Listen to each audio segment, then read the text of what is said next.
রং বদলের ব্যাপার স্যাপার লিখেছেন ভবানী প্রসাদ মজুমদার।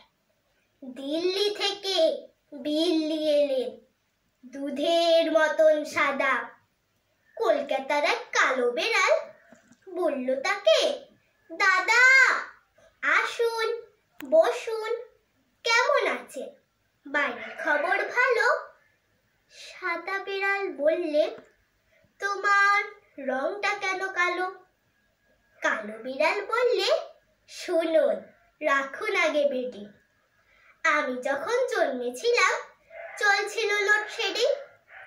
কুচবিহারের রাজা ছিল একটা কালো হাতি। যখন তখন সেই হাতিটাই করতো মাতামাতি। একদিন তার কাণ্ড দেখে চমকে গেল পিলে।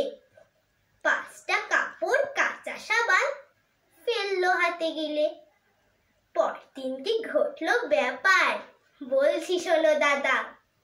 সাবান খেয়ে কালো হাতি বাচ্চা হলো সাদা। ধন্যবাদ।